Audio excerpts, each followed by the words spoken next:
40-50 টাকার লেবু 120 টাকায় যাওয়ার কোনোই কারণ ছিল না, এবং 3 দিনের মাথায় আবার সেটা কিন্তু 50 টাকাতে ফেরত এসেছে।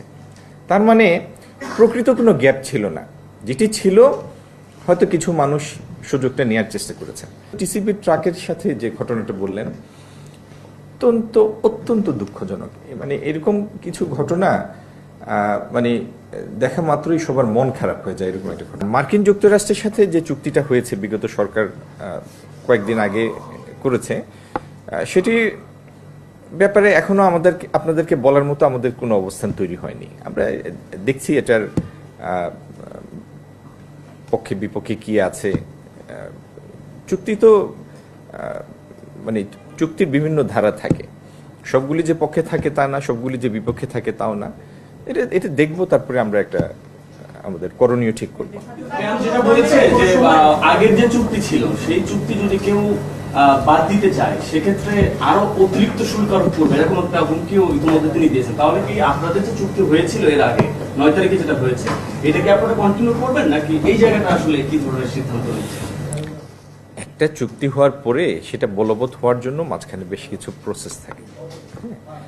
আর আমি আবারও বলছি যে মার্কিন যুক্তরাষ্ট্রের এই টেরিফের বিষয়টা এখনো ইভলভিং, বিকাশমান।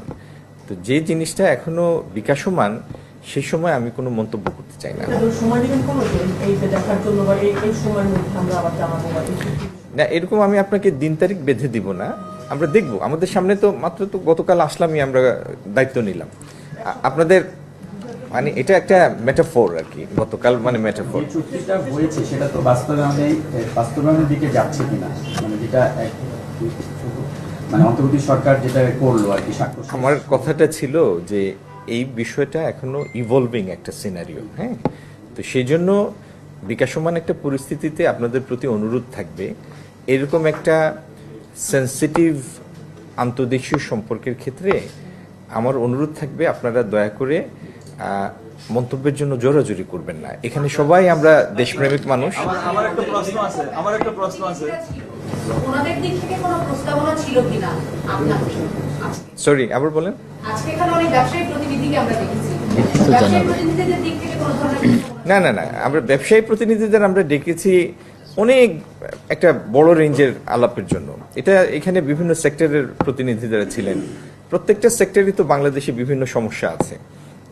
শিল্পের ক্ষেত্রে সমস্যা আছে, বস্ত্রশিল্পের ক্ষেত্রে সমস্যা আছে, কিভাবে আমরা রপ্তানি আগামী দিন বেগবান করব সেগুলি নিয়ে বিভিন্ন সেক্টরের বিভিন্ন প্রস্তাবনা আছে, ফার্মাসিউটিক্যালস আছে। এইভাবে একটা ব্রড রেঞ্জের আলাপের জন্য আমরা বসেছি। আর বাণিজ্য মন্ত্রণালয়ে জন্য খুব ভালো হতো যদি আমরা প্রত্যেকটা সেক্টরকে আলাদা আলাদা নিয়ে বসতে পারতাম, সেটা আমরা বসবো আগামী দিন।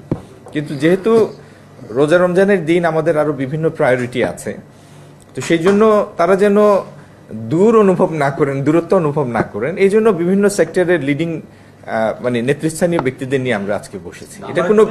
এটা কোনো বিশেষ বিষয়ে আলোচনার জন্য ব্যাপারটা সেরকম না।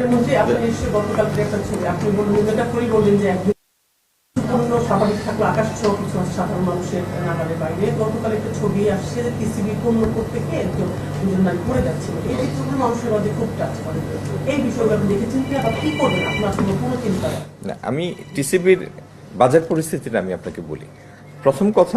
প্রথমত বাণিজ্য মন্ত্রণালয়ে যে পণ্যগুলি বাইরে থেকে এনে মার্কেটটাকে সাপোর্ট করে যেন মার্কেট স্থিতিশীল থাকে, সেই পণ্যগুলি স্থিতিশীল আছে, সেই পণ্যের মূল্যগুলি স্থিতিশীল আছে।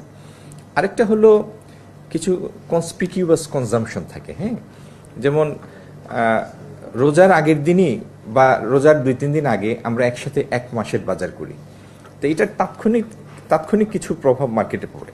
আরেকটা জিনিস হচ্ছে, এত মানুষের দেশ, সবাই যে খুব রেশনাল ব্যবহার করবে সেটা তো আশা করা যায় না।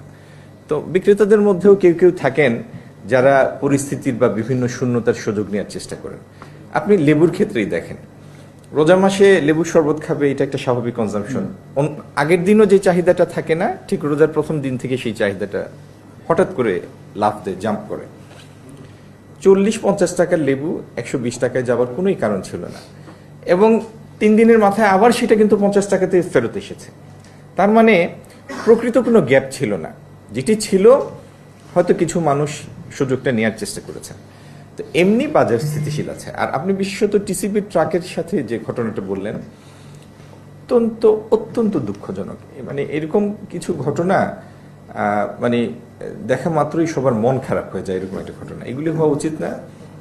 যারাই ট্রাক সেলের সাথে জড়িত বিভিন্ন জায়গায়, তারা সচেতন থাকবেন যাতে এই জাতীয় অনাকাঙ্ক্ষিত ঘটনা না ঘটে।